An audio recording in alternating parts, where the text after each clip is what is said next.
4 सीटों पर होने वाले उपचुनाव के रण के लिए सियासी बिसात बिछने के साथ ही चुनावी जंग में बीजेपी और कांग्रेस आमने सामने हैं, जहां दोनों ही राजनीतिक दलों के बीच एक दूसरे को शह और मात देने के लिए वार पलटवार का दौर देखा जा रहा है। जनता को साधने की कवायद हो रही है। बीजेपी सरकार की योजनाओं के साथ जनता के बीच है तो निशाना तत्कालीन कमलनाथ सरकार पर है, जहां कांग्रेस को किसान विरोधी बताया जा रहा है। एक से बढ़कर एक तरकश में तीर हैं।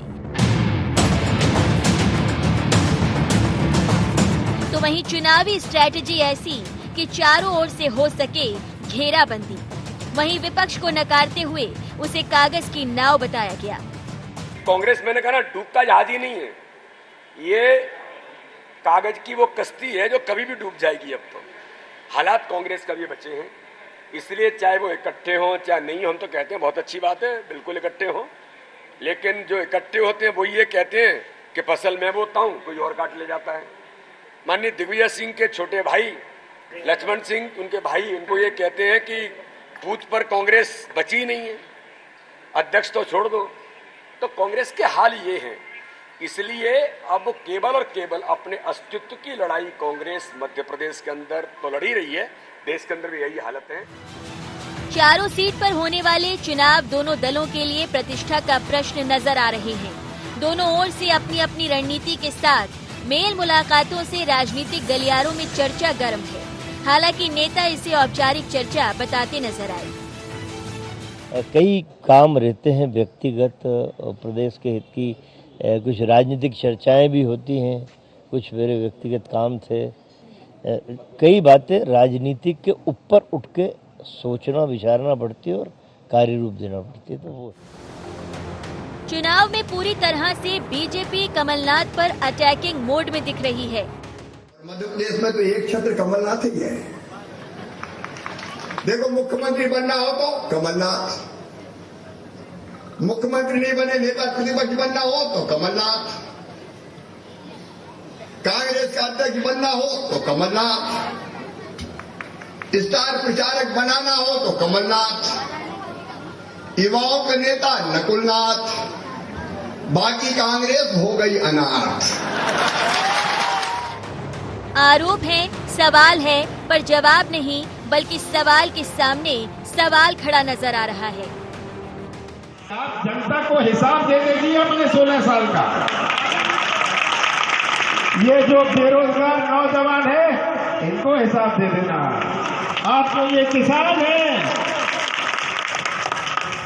आज जो किसान हैं, इनको हिसाब दे देना। बहरहाल 4 की चौसर पर कौन जीत का चौका लगाएगा, उपचुनाव के मैच में 4 सीटों में कौन कितनी जीत पाएगा या हो जाएगा हिट विकेट, ये देखना दिलचस्प होगा। Bureau report, IND 24।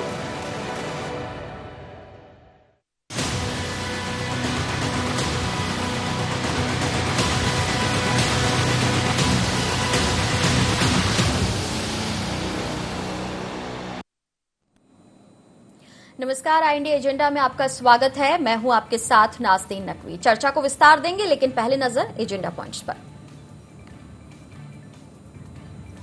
सियासी बिसात पर किसकी होगी शय, किसकी मात? क्यों बार बार बीजेपी कह रही कांग्रेस में बिखराव की बात? क्या कमलनाथ की सक्रियता फूंक पाएगी कांग्रेस में जान?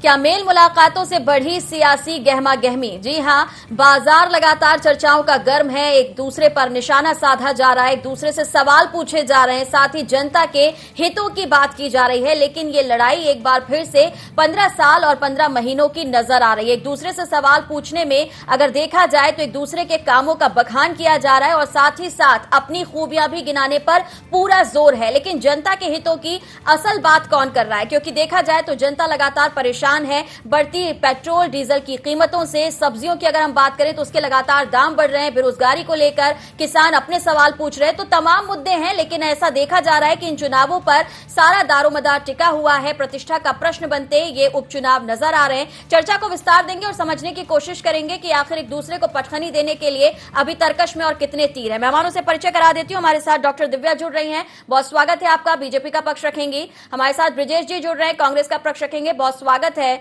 और वरिष्ठ पत्रकार स्टूडियो से मेरे साथ हैं योगीराज योगेश जी, आपका भी बहुत स्वागत है। ब्रजेश जी, सबसे पहले आपसे सवाल पूछ रहे हैं। आपने सुना होगा जिस तरीके से पूरी रिपोर्ट हमने दिखाई और उसमें लगातार कांग्रेस निशाने पर है। सबसे ज्यादा जो सवाल पूछे जा रहे हैं वो कमलनाथ जी से 15 महीने के हिसाब के साथ साथ ये भी कि आपकी पार्टी में कोई नेता नहीं बचा है। देखिए नकवी जी, सबसे बड़ी बात यह है, मैं तो भारतीय जनता पार्टी के नेताओं को कहना चाहता हूँ कि डूबता जहाज कांग्रेस नहीं है। डूबती जहाज जो है इस समय भारतीय जनता पार्टी है। 4 दिन की चांदनी फिर अंधेरी रात है। जिस तरह से लोगों ने दमोह का चुनाव देखा है, जिस तरह से आने वाले समय में लोग इस चुनाव को देखने वाले हैं, पृथ्वीपुर का रिजल्ट, रैगांव का रिजल्ट, जोबट का और खंडवा लोकसभा चुनाव का रिजल्ट, हम समझते हैं इसके बाद भारतीय जनता पार्टी की उल्टी गिनती शुरू हो जानी है, क्योंकि ये सत्ता का सेमीफाइनल भी है। अगर भारतीय जनता पार्टी इस मुकाबले में है या वो सिर्फ इस तरह की बात करके कि हम 21 अक्टूबर से दीपक से कमल तक की यात्रा कर लेंगे, जनसंघ का, आरएसएस का हमारा जो चुनाव था उसको कमल के ऊपर रख के घर घर द्वार जाएंगे। चलिए ठीक है, आप कह रहे हैं कि आप बीजेपी जो प्रयोग कर रही है उससे बीजेपी का भला नहीं होने वाला है, कांग्रेस की अपनी तैयारी है। मैं थोड़ा रुक करना चाहूंगी, लौटती हूं आपके पास। योगीराज योगेश हमारे साथ हैं। सर, यूं तो हम लगातार देख रहे हैं, अगर बात की जाए चुनावी सभाओं की और उसमें कांग्रेस के एक्टिव होने की, और बीजेपी एक अलग स्ट्रैटेजी पर काम कर रही है, संघ का भी साथ लेने की कोशिश कर रही है, साथ ही जनता से जुड़ने की कोशिश कर रही है, और अभी नवरात्रों में भी एक खास तरीके से जनता से जुड़ने का प्रयास किया गया। तो क्या आपको लग रहा है कि ये सारे प्रयास जनता को मदद कर पाएंगे, जो ज्वलंत मुद्दे उन्हें भूल पाने में या भुलाने में? नहीं, देखिए ज्वलंत मुद्दे तो खैर अपनी जगह हैं और सबसे बड़ी बात ये होती है कि ज्वलंत मुद्दों को जनता के दिमाग में बिठाना ये एक इम्पोर्टेंट बात होती है। कौन सा राजनीतिक दल उन मुद्दों को जनता के दिमाग में बिठा पाता है, ये बड़ी कुशलता की बात होती है। और जहाँ तक बीजेपी का पक्ष है, बीजेपी ऐसा कोई सा मौका नहीं छोड़ती जिसमें लोगों से, पब्लिक से कांटेक्ट किया जाए, पब्लिक के बीच में जाया जाए। आपने जैसे जिक्र किया, तमाम तरह के उन्होंने जो प्रोग्राम लॉन्च किए हैं वो सारे के सारे प्रोग्राम वो हैं जो सीधे जनता से कनेक्ट करते हैं। हाँ। चाहे कन्या पूजन का मामला हो, चाहे अभी जो दीपक बाला जो जिसका वो उदाहरण वो दे रहे थे, चाहे विजय पताका फहराने का मामला हो, किसी न किसी बहाने बीजेपी लोगों के पास तक पहुंचने के प्रयास करती रहती है और ये 24/7 काम करती रहती है। इसके साथ एक और विशेषता है कि बीजेपी के नेता अकेले चुनाव नहीं लड़ते, बीजेपी के कई अनुषंगिक संगठन वो भी इसमें पूरी मदद करते हैं। और जहां यदि कांग्रेस की यदि पक्ष की बात की जाए, कांग्रेस की बात की जाए, तो इस चुनाव में तो ऐसा मुझे लग रहा है कि अकेले कमलनाथ ही अपना किला लड़ा रहे हैं। उनके साथ मुझे कोई ऐसा नजर आता नहीं है कि जो कंधे से कंधे मिलाकर चलने वाला नजर आता हो। अब कमलनाथ जी अकेले कितना दम भर पाएंगे। दूसरी एक और बात है कि इस पूरे चुनाव में एक और जो इंटरेस्टिंग बात मुझे जो देखने को मिल रही है कि पूरे 3 विधानसभा चुनाव और 1 लोकसभा चुनाव को यदि मद्देनजर रखा जाए तो मुझे ऐसा नहीं लगता कि कांग्रेस कोई चुनौती पेश करने की स्थिति में है। कांग्रेस का पूरा ध्यान पृथ्वीपुर पर मुझे ऐसा लग रहा है लगा हुआ है। अब बाकी 3 सीटों में वो कितना जोर आजमाइश कर पा रही है, हालांकि ऐसा कहना एकदम से जल्दबाजी होगा, लेकिन फिर भी जो तैयारी दिखती है उससे मुझे ऐसा लगता है कि थोड़ा वो बीजेपी से थोड़ा पूछ लेते हैं कि ब्रिजेश जी, कोई ऐसी खुफिया तैयारी चल रही है जो आप नहीं चाहते कि सबके सामने आए? देखिए नकवी साहब, अभी मैं अपने वरिष्ठ पत्रकार जी को सुन रहा था, योगेश जी, मैं इनसे पूछना चाहता हूँ, जिसने इस पूरे के पूरे 17 साल के दौर का आंकलन किया है, क्या वो ये बता सकता है कि क्या रातों रात स्टील के दाम 3600 रुपए से बढ़ के 6500 रुपए हो जाते हैं? क्या आदरणीय योगेश ये बता सकते हैं कि रेत की कीमत जो 1500 रुपए होती थी वो अब 6000 रुपए हो गई है? और ये सब छोड़ दीजिए, इससे हट करके आप देखिए, ड्राइविंग लाइसेंस की फीस 250 रुपए से बढ़ करके 550 रुपए हो जाती है। मोदी जी ने इस देश के अंदर वादा किया था, बड़ी बड़ी घोषणाएं किया था, कहा था कि हम नीरव मोदी को लेके आएंगे, हम मेहुल चौकसी को लेकर के आएंगे, हम काला धन लेकर के आएंगे, विजय माल्या जी को लेकर के आएंगे। बता दीजिए कितना काला धन आप लेकर के आ गए। अब इंडिया साइनिंग और इतनी बातें, इनकी थी सारी खोखली बातें थी। और मैं इनसे कहना चाह रहा हूं आपके माध्यम से, इनकी स्थिति ये होने वाली है कि सिर मुड़ाते ही ओले पड़े जैसे ही रिजल्ट आने वाला है। क्योंकि ये जानते हैं कि जिस तरह से उन्होंने कार्य की शुरुआत किया है, ये कार्य का शुरुआत ही गलत तरीके से किया जा रहा है। आज जनता के सामने बेसिक चीज क्या है? महंगाई चरम सीमा पर पहुंच चुकी है, चाहे वो रसोई गैस सिलेंडर की बात हो। ठीक है ब्रजेश जी, देखिए जो आपने बातें गिनवाई कि बीजेपी ने पूरी नहीं की, या जो आप कह रहे हैं कि जनता से जुड़े हुए मुद्दे हैं, लेकिन जनता खुद जितना समझ पा रही है, क्या आप उसे समझाने की कोशिश कर रहे हैं? निश्चित रूप से मैं तो इनके सामने कहना चाह रहा हूं, हमारी भारतीय जनता पार्टी की प्रवक्ता बैठी है दिव्या जी, मैं इनसे कहना चाह रहा हूं कि आज इनकी स्थिति हो गई है, जैसे तुलसीदास जी ने कहा था कि तुलसी मेरे राम को रीछ भयो न खीज, तुलसी मेरे राम को रीछ भयो न खीज, अब भौम पड़ा जागे सभी उल्टा सीधा बीच। आज इनकी स्थिति जनता से इनकी कनेक्टिविटी कट चुकी है। अगर ये न होता तो दमोह का चुनाव कांग्रेस के पक्ष में नहीं जाता। आज मध्य प्रदेश के जहां जहां भी विधानसभा, तीनों विधानसभा चुनाव और खंडवा के लोकसभा चुनाव की स्थिति है कि जनता की जो बेसिक नीड है। अच्छा ठीक है, आप कह रहे हैं कि जनता कट चुकी है, लेकिन ये ताज्जुब की बात है कि वो जनता के बीच ही बार बार पहुंच रहे हैं। तो ये जो हिम्मत है या ये जो उत्साह है, इसको समझ लेते हैं। डॉक्टर दिव्या क्या कहेंगी? नाज़रीन जी, ब्रजेश जी को बहुत इतना नहीं पर थोड़ा बहुत आज उन्होंने बहुत सारे मुहावरों का प्रयोग कर लिया, एक के बाद एक मुहावरे और दोहे उन्होंने सुना दिए हमको। बस सिर्फ आपको ये याद दिलाना चाहूंगी ब्रजेश जी, आप लोग थोड़ा सा इस बात को लेके अपनी पार्टी में जितना मर्जी आप कहना चाहें, आपने अभी मोदी जी का उदाहरण दिया, आपने पता नहीं क्या क्या उदाहरण दिए, तो कुछ पहले ये बात समझ लीजिए कि प्रादेशिक चुनाव जो होते हैं, उपचुनाव जो होते हैं, उनके कारण अलग होते हैं और राष्ट्रीय चुनाव जो होते हैं उनके कारण अलग होते हैं। तो आप उन मुद्दों को यहाँ बीच में नहीं लेकर आ सकते, एक बात। दूसरी बात ये कि जो बार बार नाज़रीन जी और योगी जी कह रहे हैं, उस बात को थोड़ा सा ध्यान रखिए कि हम लोग भारतीय जनता पार्टी का ये कैरेक्टर है, भारतीय जनता पार्टी का ये सबसे बड़ा स्ट्रॉन्ग पॉइंट और कैरेक्टर है कि हम जनता के बीच में जाके खड़े होके वार्तालाप करके विचार विमर्श करके हम लोग बात करते हैं। जो कांग्रेस की सबसे बड़ी कमी है, आप कहीं दूर दूर तक नजर नहीं आते। आप लोगों की समस्या क्या है? आप ट्विटर पे वॉर करके समझते हैं कि सब बहुत हरियाली है, तो एक हरा चश्मा पहन लेने से हरियाली आपको नजर आती होगी, लेकिन वो हरियाली धरातल पर नहीं है। तीसरी बहुत बड़ी बात है कि आपके जो सारे के सारे कैंडिडेट्स हैं, उनको आपने बिल्कुल विचारों को खुला मझधार में छोड़ दिया है। अपने आप अपनी लड़ाई लड़ो। कौन है आपकी लड़ाई लड़ने वाला? ना आपके पास संगठन है, ना आपके पास नेता है, ना कार्यकर्ता है। आप किस से झंडा डंडा दोनों उठवा के काम करवा रहे हैं? ये बहुत हास्यास्पद स्थिति है। और ये खंडवा में अभी पूर्णी जी के जो विचारों के बयान आ रहे हैं, वो विचारों की इतनी दयनीय स्थिति है। कल का उनका वीडियो आया जिसमें उन्होंने कहा कि अरुण यादव जी का खंडवा है, मैं किसी के ऊपर क्या कमेंट कर सकता हूँ। आज का उनका वीडियो आया, बोले मेरे को कांग्रेस से कोई लेना देना नहीं है, मेरे को तो बोला खड़े हो जाओ तो मैं खड़ा हो गया, मैं दिग्विजय सिंह का सपा सलाहदार हूँ। और हैरानी की बात यह है कि माननीय दिग्विजय सिंह जी चुनाव की घोषणा होने के बाद तब से नदारद है। एक अकेले बुजुर्ग कमलनाथ जी के नाते आप क्या क्या चुनाव लड़ लेंगे, कहाँ लड़ लेंगे? वो एक मंच पर जाके दिव्या जी, आप कह रही हैं, आपके नेता पहले भी कह चुके हैं, लेकिन कमलनाथ जी को ऐतराज है, उन्हें बुजुर्ग मत कहिए। वो कह रहे हैं कि वो अकेले काफी है टक्कर देने के लिए। हालांकि ये सवाल जरूर है योगेश जी, अगर देखा जाए कि जितनी भी चुनावी सभाएं हो रही हैं, अभी आपने शिवराज जी को भी सुना होगा, लगातार टारगेट जो है वो कमलनाथ जी को किया जा रहा है। लेकिन दिग्विजय जी की अगर हम बात करें और 2018 पे अगर हम जाएं और वहां पर देखें, तो उनकी जो एक भूमिका रहती है, जैसा कि अभी हमने सवाल भी पूछा था ब्रजेश जी से कि क्या कोई दबी छुपी रणनीति है कांग्रेस की जिसके तहत वो काम कर रहे हैं, तो आपको लगता है कि कुछ ऐसा हो सकता है जैसा कि ब्रजेश जी कह रहे हैं? वो कह रहे हैं कि परिणाम बहुत चौंकाने वाले होंगे। क्या परिणाम चौंकाने वाले होंगे? 3 विधानसभा और 1 लोकसभा में ये कौन सा सत्ता पलट देंगे, तो मुझे समझ में नहीं आ रहा। और इनकी छिपी हुई स्ट्रेटेजी क्या होगी? ये तो कांग्रेस ने खुद ही गिव अप कर दिया एक तरीके से। आप ये देखिए कि कोई चुनौती पेश करने की वो जो स्थिति होती है, उस स्थिति में मुझे नजर ही नहीं आती। एकजुटता की जो बात होनी चाहिए वो कहीं नजर ही नहीं आती। एक बात और है, चूंकि ब्रजेश जी ने मुझसे सवाल पूछा था, हाँ। अब ये नीरव मोदी की बात कर रहे हैं। भैया नितिन राठौर की तो बात कर लो आप पृथ्वीपुर में। पहले आप हमेशा, मैंने देखा कांग्रेस की, मैं कोई कांग्रेस का आलोचक नहीं हूं, लेकिन कांग्रेस को जब जब भी बोलने का मौका आता है वो सीधे नरेंद्र मोदी पे हमले करते हैं। वो ये देखते नहीं कि अपन मध्य प्रदेश में खड़े हैं, पृथ्वीपुर में खड़े हैं, कि रेगांव में खड़े हैं, कि खंडवा में खड़े हैं। आपको लोकल इश्यूज को बात करना चाहिए। ये डेफिनेटली ये सही है कि महंगाई है, लेकिन उस महंगाई को आप जनता के दिमाग में कितना उतार पा रहे हैं, ये ड्यूटी किसकी बनती है? ये ना मेरी ना, ये तो विपक्ष की ड्यूटी बनती है ना।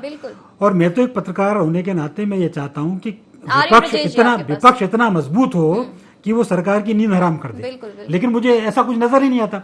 जहां तक लोकल इश्यूज की बात है, आप देखो पृथ्वीपुर रेगांव में मुझे खुशी होती कांग्रेस का कोई आदमी ये बात करता कि हम रेगांव में डिग्री कॉलेज खुलवाएंगे, खंडवा में मेडिकल कॉलेज खुलवाएंगे। कोई बात कर रहा है क्या? ये पहला चुनाव मुझे ऐसा नजर आ रहा है 3 विधानसभा और 1 लोकसभा का कि मुद्दा विहीन चुनाव है। चलिए पूछ लेती हूँ ब्रिजेश जी, ऐसा तो नहीं है कि दमोह की जीत के बाद कुछ ज्यादा उत्साह हो गया है और अभी को लेकर आप अति उत्साह में हैं? राजवीर साहब, सबसे बड़ी बात यह है कि मैं अपने उद्बोधन में दोनों को संबोधित किए दे रहा हूं, क्योंकि योगेश जी जिस तरह से पत्रकार के रूप में उन्हें जानता था, आज उस तरह की अपनी भाषा शैली में नहीं बोल पा रहे हैं, इसलिए हम दोनों को उद्बोधित किए दे रहे हैं। हम आप दोनों से ये कहना चाह रहे हैं, आप मुझको बता दीजिए जमीनी हकीकत क्या होती है, मैदानी आंकड़े क्या होते हैं। आज मध्य प्रदेश के बारे में नेशनल क्राइम ब्यूरो टिप्पणी कर रहा है। आज आप जिन जगहों की बात कर रहे हैं ना, रेगांव विधानसभा क्षेत्र के अंदर आप मैनेज नहीं कर पाए, अकेले बागरी परिवार से 6 लोग इलेक्शन लड़ गए थे। आज आप देखिए पृथ्वीपुर की बात हो, चाहे जीवन की बात हो, चाहे खंडवा की बात हो, वहां के जो स्थानीय मुद्दे हैं उसको सिर्फ कांग्रेस पार्टी गंभीरता से उठा रही है। कांग्रेस पार्टी सिर्फ ये कह रही है कि आपने इस बीच के कुशासन में जो लगातार आप इस सत्ता पे रहे और इस बार भी लोकतंत्र का कत्ल करके आपने सरकार बनाया, आप जनता से किए हुए वादे में उनकी की अपेक्षाओं में कितनी तरह से आप निस्तारण सब हो सकते हैं, कितना उनका निराकरण कर सके, क्या उनके आंकड़े आप बता सकते हैं? मैं इनसे कहना चाह रहा हूँ योगेश जी से, जरा इस बात को याद करिए जो तुलसीदास जी ने कहा है कि मत कीरित गत भूल भुलाई, जब जही जतन जहां जही पाई, सो जानव सत्संग प्रभावु, लोकौ वेद न आदु पाऊ। आपके सामने जो समस्या है उसके निराकरण आप नहीं कर रहे, जनता को जो चाहिए आप नहीं दे रहे हो, आप कांग्रेस पर दोषारोपण कर रहे हो। रहा सवाल कमलनाथ जी का, दोषारोपण नहीं कर रहे हैं, वो ये कह रहे हैं कि कांग्रेस को जो करना चाहिए वो कांग्रेस नहीं कर पा रही है, या कर भी रही है तो दिख नहीं रहा है। ब्रिजेश जी, कितना समय मिला, दिख नहीं रहा है, सवाल ये कितना समय मिला? 15 महीने की सरकार में, 15 महीने की सरकार में आदरणीय कमलनाथ जी ने और कांग्रेस पार्टी ने जितना ब्रिजेश जी आप सवाल नहीं समझे, ब्रिजेश जी आप सवाल नहीं समझे। हम पूछ ही नहीं रहे कि आपने सरकार में रहते आपको कितना समय मिला, बात विपक्ष की हो रही है, मजबूत अपना पक्ष रखने की हो रही है। आप विपक्ष की भूमिका में स्ट्रांग नहीं दिख रहे, ये बात हो रही है। मैं नाजनीन साहब मुझे बोलने का सिर्फ 10 सेकंड का अवसर दे दीजिए। हम कह रहे हैं कि इनके कृषि मंत्री विधानसभा में स्वीकार कर रहे हैं कि किसानों का कर्ज कांग्रेस ने माफ किया, कमलनाथ जी की सरकार ने माफ किया। बिजली का बिल हमने 100 यूनिट माफ किया, लोगों को दिया।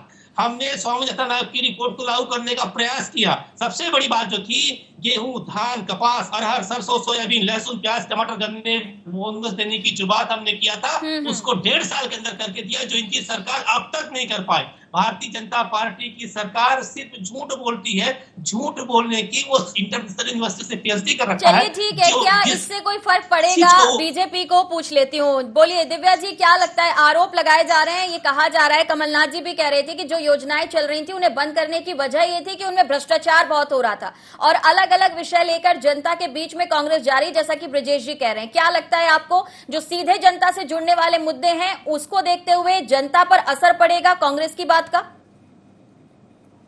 नाज़रीन जी, जो झूठ का पुलिंदा बार बार कहा जा रहा है कि झूठ बोलती है, तो एक्चुअली क्या है, चोरों को सारे नजर आते हैं चोर, जिन्होंने सारी चोरी करी हुई है, जिन्होंने सारी की सारी ट्रांसफर के बीच में एक बहुत बड़ा भ्रष्टाचार एक और कर दिया था। 15 महीने की जो सरकार थी, उस सरकार में सिर्फ एक इंडस्ट्री चल रही थी, that industry was transfer industry. रोज एक इंडस्ट्री में रोज कुछ ना कुछ लिस्ट जारी होती थी, पटवारी से लेकर बड़े से बड़ा आईएएस अधिकारी का ट्रांसफर। ये 15 महीने में जरूर आपने बहुत सुचारू रूप से करा है ब्रजेश जी, उसके लिए आपको बहुत बधाई दी जानी चाहिए। उसमें जितना भ्रष्टाचार आप कर सकते थे आपने फिर वही करा। मतलब कांग्रेस वापस अपने रूप में आई, वापस फुल स्विंग में आई और ढेर सारे आपने ट्रांसफर करे और उसमें भरपूर कमाई करी। उसमें लोगों ने कहा भी कि साहब हम तो बहुत भूखे प्यासे आए हैं, हम अपना पेट भरेंगे। तो ये वो समा था। आप किन योजनाओं की बात करते हैं? लाडली लक्ष्मी आपने बंद करी, प्रधानमंत्री आवास योजना आपने बंद करी, आपने उसका नाम जो अनाज वितरण होता था उसको बंद करा। आप तरह तरह की योजनाएं जो हर उस ग्रामीण व्यक्ति के साथ जुड़ी हुई थी वो योजनाएं आपने बंद करी, और बहाना क्या है कि उसमें भ्रष्टाचार था। प्रभु, वो सारी की सारी योजनाएं हर उस व्यक्ति से जुड़ी हुई थी जो एक आम आदमी है, जिसके साथ घर द्वार से सब कुछ उसमें ढका जा रहा था।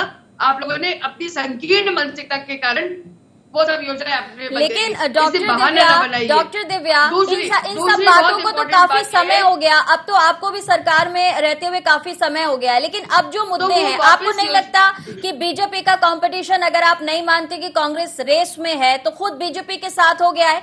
15 साल आपकी सरकार थी, 15 महीने का वक्त छोड़ दिया जाए, उसके बाद वापस आप सरकार में, जनता को ज्यादा उम्मीदें आपसे हैं? बहुत अच्छी बात है, हम जनता की अगर उम्मीदें हमारे साथ हैं तो हम जनता की उम्मीदों पे हमेशा खरे उतरते आए हैं और अब भी खरे उतरेंगे, ये वादा है हमारा। जब ध्येय ही अंतिम व्यक्ति के साथ उसका उत्थान है तो फिर ये तय बात है कि सबका साथ, सबका विकास, सबके साथ हमको चलने की जो आदत है उसी को लेकर हम, उसी विचार मंथन को लेकर हम आगे चल रहे हैं। हमारा ध्येय मैं और मेरा नहीं होता है, हमारा ध्येय सबका विकास होता है। इसलिए ये बहुत ठीक है। सबके विकास में मैं योगेश सर से एक सवाल लेना चाहूंगी। योगेश जी, सबके विकास की बात की जा रही है और ये बात सिर्फ ये नहीं है कि राज्य सरकार कर रही है, बल्कि केंद्र सरकार भी इसी पर बात कर रही है। अब तो मोदी जी ने सबका प्रयास भी इसमें शामिल कर दिया है, लेकिन इस प्रयास को कैसे सफल बनाएं, क्योंकि किसान अपनी मांगों को लेकर जिस तरीके से आज भी हमने देखा अलग अलग जगह पर प्रदर्शन किया जा रहा है, अभी भी कृषि कानूनों को काला बताते हुए उसके विरोध की बात सामने आ रही है। आगे आने वाले दिनों में महापंचायत की बात भी किसान कर रहे हैं, जो कि प्रदेश में ही आगे समय में होने जा रही है। तो आपको लग रहा है कि किसान अपनी परेशानी की बात कर रहे हैं, युवा अपने रोजगार की बात कर रहे हैं, और कीमतें हम लगातार देख रहे हैं, जिस तरीके से पेट्रोल की बात हो या डीजल की बात हो, अब तो सब्जियों की कीमतें भी बहुत ज्यादा हैं। तो ऐसे में ये जो परेशानियां हैं, भले कांग्रेस कहे ना कहे, लेकिन आम जनता से सीधे जुड़ती हैं और उसका असर भी दिख रहा है। डेफिनेटली दिखता है और दिखना भी चाहिए, और ये विपक्ष की भूमिका इसी बात में तय होती है कि विपक्ष क्या इन मुद्दों को, कैसे इन इश्यूज को लेकर जनता के पास जा रहा है। जनता की, दरअसल विपक्ष नहीं होता, विपक्ष जनता की आवाज होता है। आप जनता की आवाज को कैसे गति देते हैं आप, ये आपकी कार्यकुशलता पर डिपेंड करता है। मैं जो बार बार जिक्र जो कर रहा हूँ कि ये तमाम सारे इश्यूज हैं, आप उन इश्यूज पर बात कम करते हो, आप नरेंद्र मोदी और नरेंद्र मोदी पर ज्यादा बात करते हो। आपको फोकस करना चाहिए, महंगाई पे आप फोकस करें, किसान पे आप फोकस करें। ये डेफिनेटली आप बताओ 108, 110, 112 पे पेट्रोल डीजल जा रहा है, बेरोजगारी की दर आप देख लीजिए कहाँ जा रही है। लेकिन आप जब इन इश्यू को उठाओगे नहीं, आप अपने संगठन के इश्यू में उलझे रहोगे, तो जनता को क्या लेना देना। एक और सवाल मैं आपसे पूछ लेती हूँ। अभी थोड़े दिन पहले जिस तरीके से साफ किया सोनिया गांधी ने, उन्होंने कहा कि अब अध्यक्ष फुल टाइम मैं ही हूं, और आगे आने वाले वक्त के लिए उन्होंने कहा कि राहुल गांधी जिस तरीके से विचार करेंगे। प्रदेश की अगर हम बात करें तो कमलनाथ जी को लगातार लेकर सवाल खड़े हो रहे हैं कि वो भी चाहते हैं कि वो इस पद से मुक्त हो जाएं और किसी और को जिम्मेदारी दे। मेल मुलाकातें दिख रही है कि आपको लग रहा है कि इन मुलाकातों से प्रेशर पॉलिटिक्स हो रही है, यानी कांग्रेस संगठन के नेता कांग्रेस संगठन को मजबूत करने की बजाय अपना अपना हित साधते हुए नजर आ रहे हैं? बिल्कुल यही हो रहा है, ये आज से नहीं हो रहा है, लगातार कई दिनों से हो रहा है। आप ये बताइए, मध्य प्रदेश में दो बुजुर्ग दोनों के पास, मध्य प्रदेश में कांग्रेस के पास दो बड़े नेता हैं, बुजुर्ग नेता है, कमलनाथ जी और दिग्विजय सिंह जी। आज इनकी पूरी के पूरे प्रयास इस बात में है कि कमलनाथ जी नकुलनाथ जी को सेट करना चाहते हैं, दिग्विजय सिंह जी जयवर्धन जी को सेट करना पाते हैं। क्या आपके पास नई कोई पौधा नहीं है क्या? अरुण यादव ने कोशिश की, अरुण यादव ने काम करके दिखाया, 6 महीने वो प्रयास कर रहे थे, आपने उनको मक्खी की तरह निकाल फेंका। और अरुण यादव जी ने जब टिकट गिव अप किया तो उन्होंने ये कहा कि मैं चाहता हूं कि मेरी जगह किसी युवा को टिकट दिया जाए, लेकिन किसको टिकट मिला? 60 साल से ऊपर के बुजुर्ग को टिकट दिया। तो कहीं ना कहीं कांग्रेस में भी अब ये बात होने लग गई कि आखिर हम कब तक इंतजार करेंगे? दो बड़े नेताओं ने 2 पीढ़ी खा गए। आप जब तक नए लोगों, और ऐसा नहीं कि कांग्रेस के पास नेताओं की कमी है, दिलचस्प बात यह कि आपके पास भरपूर ऊर्जावान नेता आपके पास मौजूद हैं, आप उनकी क्षमता का आप उपयोग ही नहीं करना चाहते, आप उनको मौका ही नहीं देना चाहते। ब्रिजेश जी, डॉक्टर दिव्या कह रही हैं कि सबके साथ की बात करती है बीजेपी, लेकिन क्या आपकी पार्टी में सिर्फ मैं और अपनी बात हो रही है? नाज़नीन साहब, सबसे महत्वपूर्ण बात यह है कि आप जब क्लास लेती है तो मैं तो चुपचाप सुनता इसलिए क्योंकि आप सवाल बहुत धारदार करते हैं। मैं डॉक्टर दिव्या से ये कहना चाहता हूँ कि इन्हें इस बात का ध्यान रखना चाहिए कि दुष्यंत की पंक्तियां बिल्कुल न भूलें कि समर शेष है नहीं पाप का, भागी केवल भाग, और जो प्रतस्थ है समय लिखेगा उनके भी अपराध। इतना झूठ मत बोलिए आप। आज जनता देख रही है। 15 साल आपका शासन था, अभी नाज़रीन साहब ने कहा, उसके बाद आपने लोकतंत्र करते करते सरकार बनाया। जनता ये तो देख ही रही है, जनता ये भी समझ रही है कि किस तरह से आप जनता की आकांक्षाओं में पूरी तरह खरे नहीं उतर रही। और ये जो तीनों जगह पे, और एक चौथा लोकसभा का चुनाव है, इन तीनों जगह पे जनता ने माइंड सेट कर लिया है। और जब रिजल्ट आएगा तब आपको पता चल जाएगा कि दमों से ज्यादा अच्छे परफॉर्मेंस के साथ कांग्रेस पार्टी यहाँ पर अपनी विजय पताका फहराएगी। तब दूध का दूध और पानी का पानी। चलिए ठीक है, उसका इंतजार तो रहेगा। डॉक्टर दिव्या से लास्ट कमेंट बोलिए।